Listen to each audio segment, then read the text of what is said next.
দেশের বিশিষ্ট ব্যক্তিবর্গের সঙ্গে ঈদের শুভেচ্ছা বিনিময় করছেন প্রধানমন্ত্রী তারেক রহমান। এ বিষয়ে বিস্তারিত জানাতে সেখান থেকে সরাসরি যুক্ত হচ্ছেন সহকর্মী শামীম চৌধুরী। শামীম, প্রধানমন্ত্রীর ঈদের শুভেচ্ছা বিনিময়ের সবশেষ কি তথ্য রয়েছে আপনার কাছে, জানাবেন।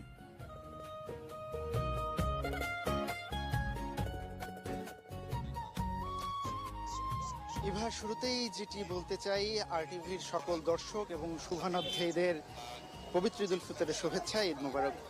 ইভা, কিছুক্ষণ আগে প্রধানমন্ত্রী তারেক রহমান রাষ্ট্রীয় অতিথি ভবন যমুনা থেকে তার পিতা শহীদ রাষ্ট্রপতি জিয়াউর রহমান এবং মাতা দেশনেত্রী বেগম খালেদা জিয়ার কবর জিয়ারতের উদ্দেশ্যে রাজধানী শেরেবাংলা নগরের দিকে রওনা হয়েছেন।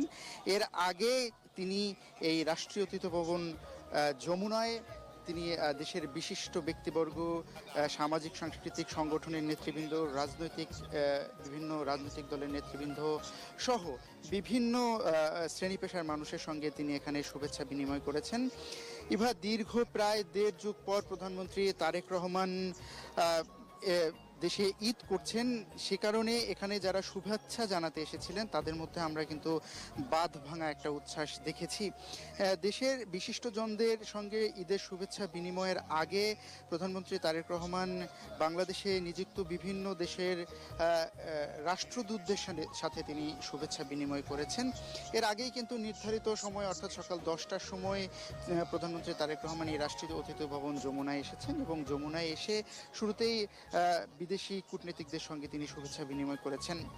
আমরা যেটা এখানে লক্ষ্য করেছি, এখানে যারা বিভিন্ন সামাজিক সাংস্কৃতিক সংগঠনের নেতৃবৃন্দ, যারা রাজনৈতিক দলের নেতৃবৃন্দ যারা এসেছিলেন, তারা খুব উচ্ছলভাবেই প্রধানমন্ত্রী তারেক রহমানের সঙ্গে শুভেচ্ছা বিনিময় করেছেন এবং তাদের মধ্যে একটা হাস্যোজ্জ্বল ভাব ছিল। প্রধানমন্ত্রী তারেক রহমানও যেহেতু 1.5 যুগ পর এখানে এই বাংলাদেশে ঈদ উদযাপন করেছেন এবং দেশের মাটিতে দলের নেতাকর্মী সহ দেশের বিশিষ্টজনদের সঙ্গে শুভেচ্ছা বিনিময় করেছেন, সেক্ষেত্রে তাকেও আমরা দেখেছি খুবই হাস্যোজ্জ্বল এবং খুবই আবেগ আপ্লুত অবস্থায় ছিলেন। এখানে আমরা কথা বলেছিলাম বিএনপি মহাসচিব মির্জা ফখরুল ইসলাম আলমগীরের সঙ্গে।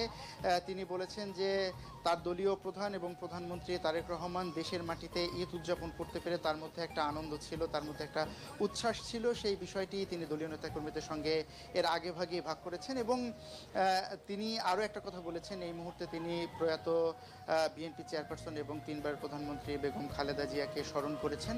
তিনি বলেছেন যে এই ঈদে যদি বেগম খালেদা জিয়া বেঁচে থাকতেন তাহলে তাদের ঈদের আনন্দটা আরও দ্বিগুণ হয়ে যেত।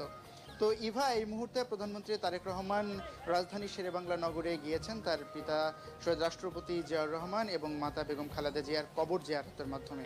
ইভা, এই ছিল যমুনা থেকে আমার কাছে সর্বশেষ। শামীম,